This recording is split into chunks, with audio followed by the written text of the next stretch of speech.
Hello friends, मैं Deepak Sharma माध्यमी take से एक बार दोबारा हाजिर हुआ हूँ एक नया टॉपिक लेके।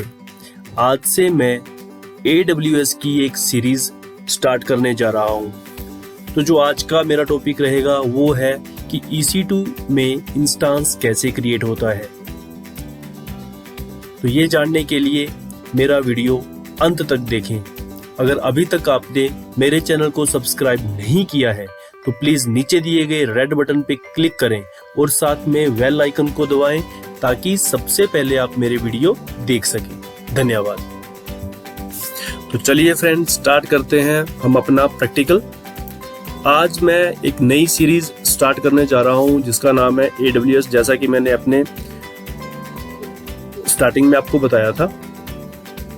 तो आज मैं आपको सिर्फ इंस्टेंस क्रिएट करना और उसको एक्सेस कैसे करना है, आज मैं आपको उसके बारे में बताऊंगा। तो सबसे पहले जब भी आप इंस्टेंस क्रिएट करें तो आपने जो आपकी लॉगिन स्क्रीन रहेगी वो कुछ आपको इस तरह से दिखेगी। जैसे ही आप कंसोल पे लॉगिन करेंगे, AWS के कंसोल पे लॉगिन करेंगे तो आपको कुछ ऐसी स्क्रीन दिखेगी। इसके बाद आपने कंप्यूट में जाके EC2 सिलेक्ट करना है। अगर आप EC2 पे सिलेक्ट करते हैं तो आपको कुछ इस तरह की स्क्रीन सामने दिखेगी, यानी ये डैशबोर्ड है EC2 का डैशबोर्ड, जिसमें आपको क्या कौन कौन से रिसोर्सेज यूज हो रहे हैं उसकी सारी डिटेल्स आपको यहाँ पे दिखेगी। यानी आपके इंस्टेंसेस रनिंग कितने हैं, इलास्टिक आईपीज आपने कितने ले रखे हैं, की पेयर्स कितने क्रिएट किए हैं, placement groups, snapshots, dedicated host, instances, load balancer, security groups and volumes, इन सभी की इसमें पूरी एक डिटेल्स आपको दिखेगी। तो अगर आपको इंस्टेंस क्रिएट करना है तो उसके लिए आपको सबसे पहले क्या करना है, इंस्टेंसेस पे क्लिक करना है। इंस्टेंस क्लिक करने के बाद आपको कुछ ऐसा एक व्यू दिखेगा जिसमें आपकी जितनी भी आपने इंस्टेंस क्रिएट किए हैं उसकी सारी डिटेल इसमें रहेगी। उसके नेम, उसकी IP एड्रेस, उसका कौन सा ग्रुप है, उसकी अवेलेबिलिटी जोन कौन सी है, उसका टाइप कौन सा है, उसकी इंस्टेंस ID क्या है, सारी डिटेल इसमें रहेगी। तो अगर आप फर्स्ट टाइम बना रहे हैं तो आपको इस तरह से कुछ ब्लैंक दिखेगा। इसके बाद आपने लॉन्च इंस्टेंस, यानी आपके ये राइट साइड के टॉप में लॉन्च इंस्टेंस के नाम से एक टैब है, उस पर क्लिक करना है।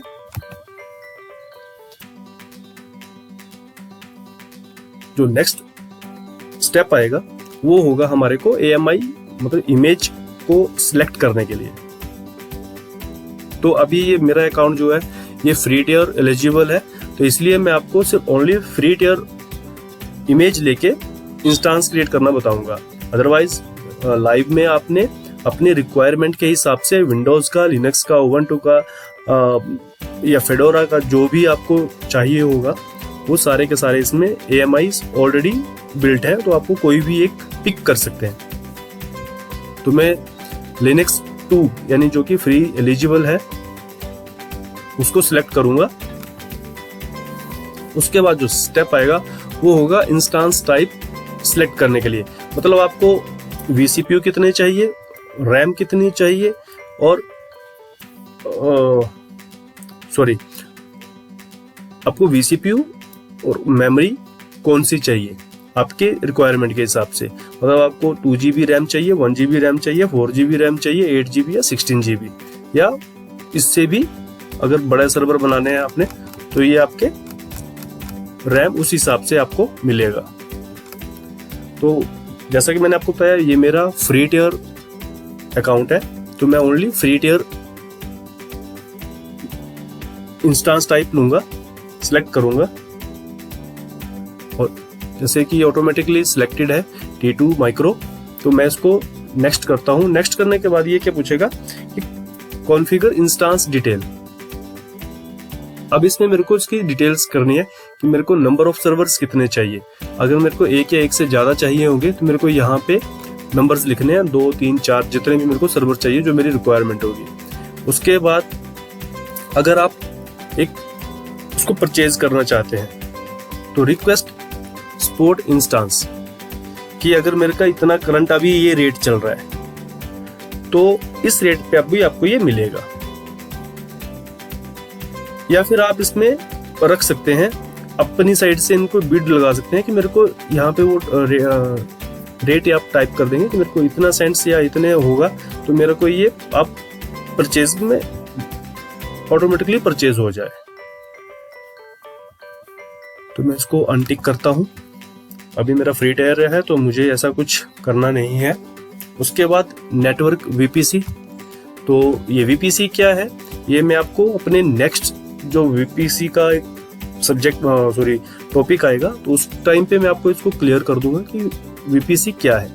तो अभी इसको मैं डिफॉल्ट लेके चलता हूं। उसके बाद subnet.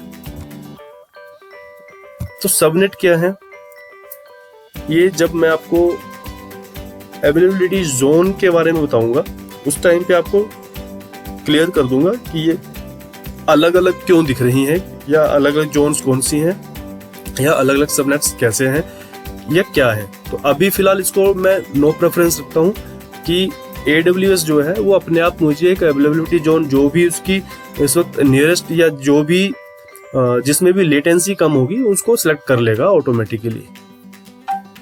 Auto assign public IP. तो पब्लिक आईपी जो है वो ऑटो असाइन हो जाए ताकि मैं इसको कहीं से भी एक्सेस कर सकूं। अगर आप डिसेबल करेंगे तो इसमें पब्लिक आईपी नहीं मिलेगी, तो इसको आप एक्सेस नहीं कर पाओगे बाहर से। तो इसको एनेबल करता हूं। प्लेसमेंट ग्रुप, तो इसको अभी एज इट इज रहने देता हूं।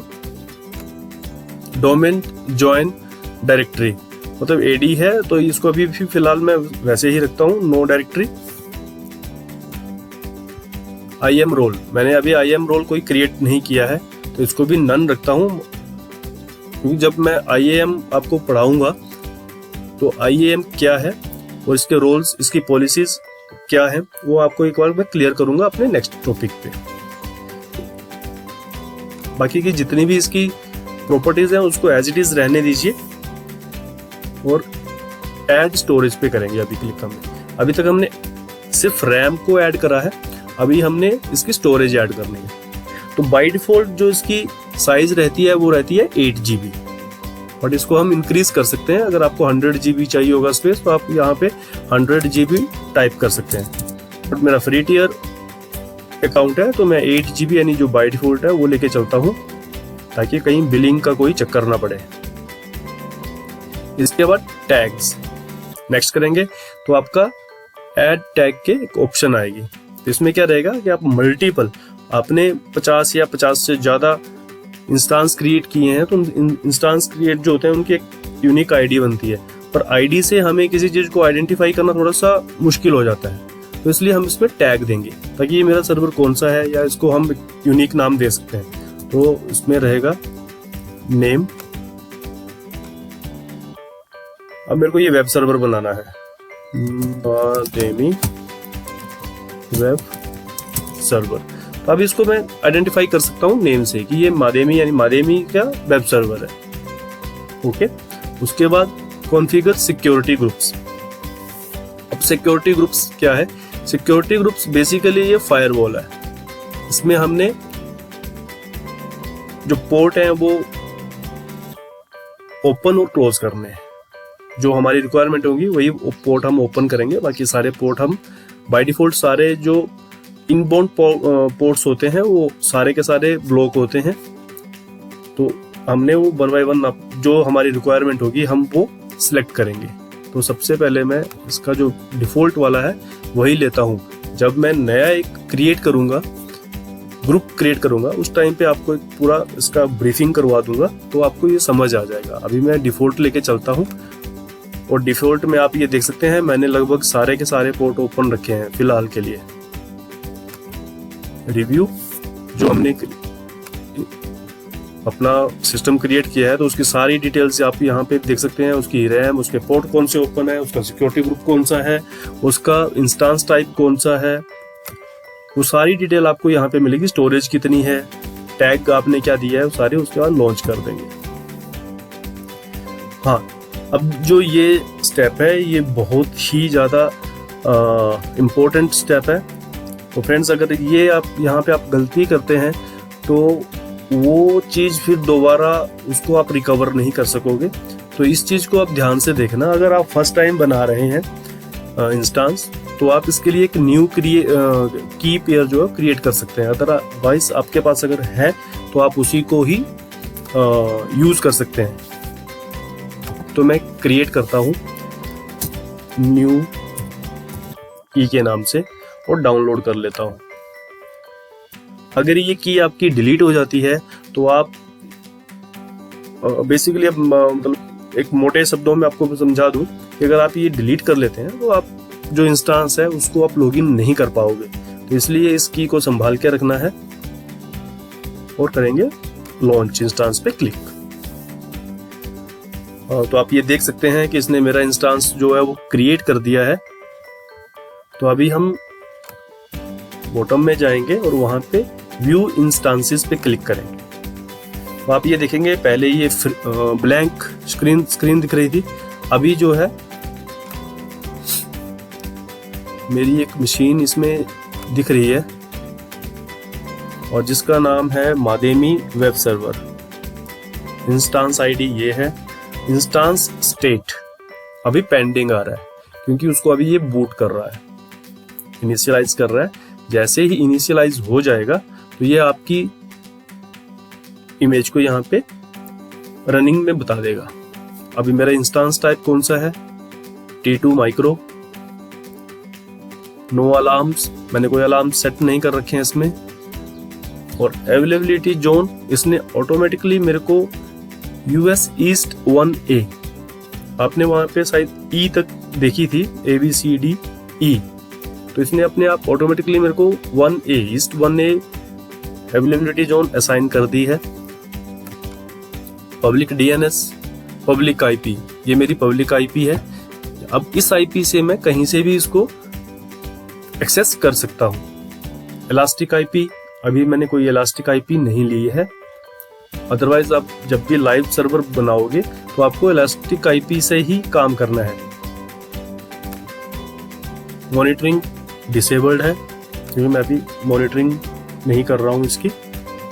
सिक्योरिटी ग्रुप डिफॉल्ट, क्योंकि मैंने डिफॉल्ट ही सिलेक्ट किया था। आप मल्टीपल सर्वर्स बना रहे हैं तो जैसे अगर आप अलग अलग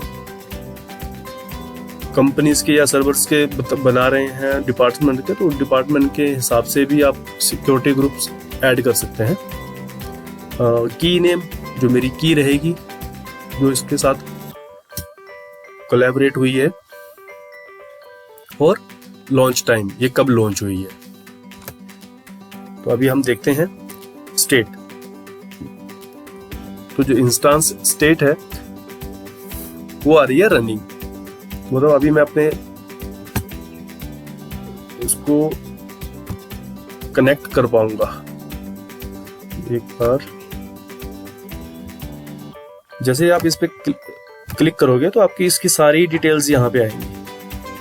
इसका private IP address, public IP address, public DNS, मतलब हर डिटेल जो है वो आपको यहाँ पे दिखेगी। तो सबसे पहले ये तो मेरा इंस्टेंस क्रिएट हो गया। अब इसको एक्सेस कैसे करना है, तो एक्सेस करने के लिए आप यहाँ पे एक देख सकते हैं कि इसको कैसे कनेक्ट करना है। इसका जो यूजर रहेगा, यूजर नेम रहेगा EC2-user, मतलब ये लिनक्स का जो सिस्टम रहेगा उसका रहेगा EC2-user। अगर उबंटू का सिस्टम कोई क्रिएट करते हैं तो उसका जो यूजर रहेगा, बाय डिफॉल्ट यूजर रहेगा, उसका नाम रहेगा उबंटू। और विंडोज का एडमिनिस्ट्रेटर। तो SSH क्लाइंट को कैसे आपने सिलेक्ट करना है कि आपको ये की जनरेट हुई है, इस की को आपने 400 की परमिशंस देनी है। और ये इसका DNS है और ये इसका एग्जांपल है SSH-i pamfile का पाथ, EC2-user और आगे IP एड्रेस या फिर DNS में। तो चलिए फ्रेंड्स, अभी इसको कर लेते हैं हम कनेक्ट। तो कनेक्ट करने के लिए मुझे विंडोज सिस्टम से, अगर मैं लिनक्स सिस्टम से हूं तो मैं डायरेक्ट उसे कनेक्ट कर सकता हूं अपने लिनक्स के टर्मिनल से। बट अगर मैं विंडोज में हूं तो मुझे पुट्टी से इसको कनेक्ट करना पड़ेगा। तो मैंने ऑलरेडी पुट्टी इंस्टॉल्ड है मेरे सिस्टम में, तो उस पुट्टी पे मैं क्लिक करता हूँ। पुट्टी तो सबसे पहले मुझे क्या करना होगा कि मेरी जो पैम फाइल है, .pem फाइल जो मैंने परमिशन वाली फाइल जो मैंने डाउनलोड करी थी, उसको कन्वर्ट करना पड़ेगा मुझे PPK फाइल में। तो उसको कैसे कन्वर्ट करना है, तो उसके लिए आपको पुट्टी ओपन करना है,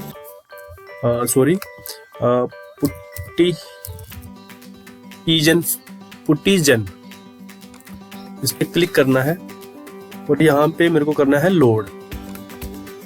तो मेरे को जो पैम फाइल है उसको लोड करना है, उसका नाम दिया था मैंने new.pem और अब इसे करना है मुझे सेव प्राइवेट की। सेम नेम दे दूंगा new.key.ppk।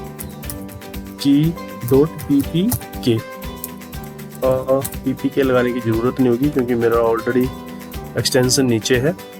तो सेव, ये मेरी .ppk फाइल सेव हो चुकी है। अब मुझे क्या करना है, यहाँ पे IP एड्रेस एंटर करना है। तो मेरा IP एड्रेस जो पब्लिक IP एड्रेस है वो है EC2 पे क्लिक करूंगा, इंस्टांस पे क्लिक करूंगा और यहाँ पे मेरे को ये मेरा पब्लिक IP एड्रेस कॉपी करूंगा। कॉपी करने के बाद अपना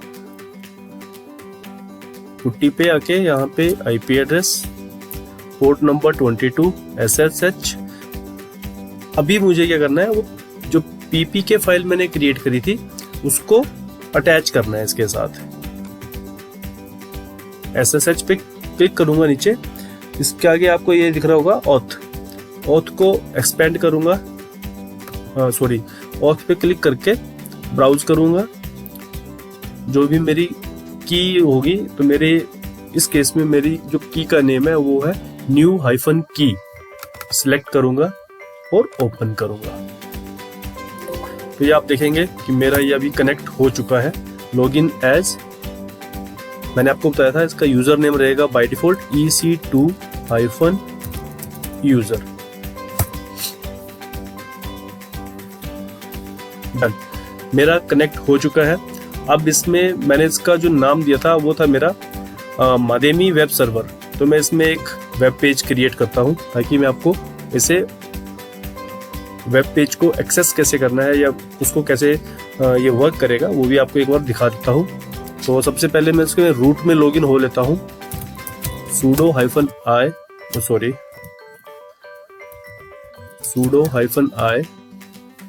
मैं रूट से लॉगिन हो चुका हूं।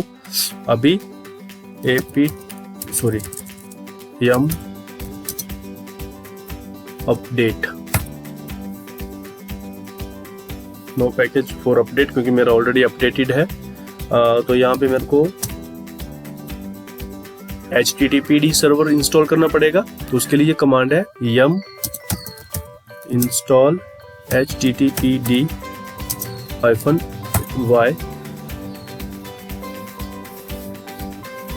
ये मेरा सर्वर ऑलरेडी इंस्टॉल्ड हो चुका है।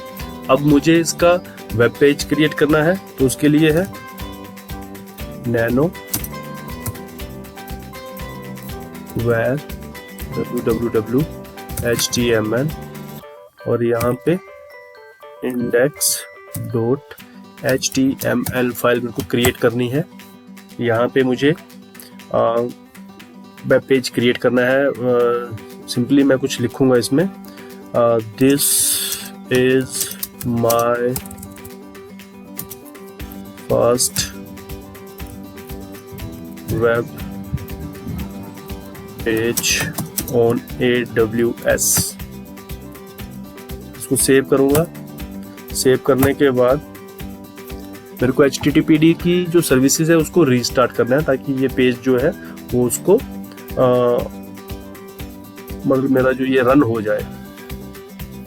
तो उसको सर्विस को रिस्टार्ट करने के लिए कमांड है systemctl restart HTTPD service.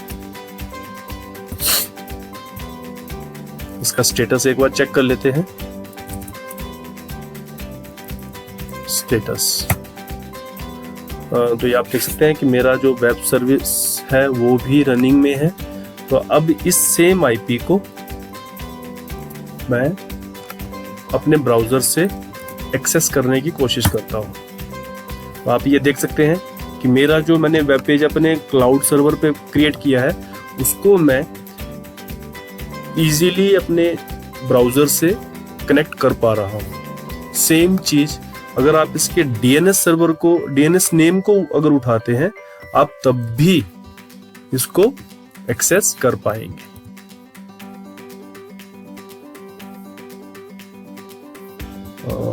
HTTP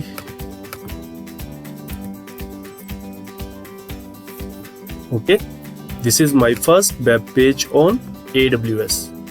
तो फ्रेंड्स, ये था आज का टॉपिक, EC2 में इंस्टेंस कैसे क्रिएट होता है और उसको हम कैसे एक्सेस करते हैं। तो फ्रेंड्स, अगर आपको ये मेरा वीडियो पसंद आया है तो प्लीज लाइक करें, शेयर करें, और अगर आपको इसमें कोई भी क्वेश्चन है तो आप मुझे कमेंट बॉक्स में बता सकते हैं। धन्यवाद।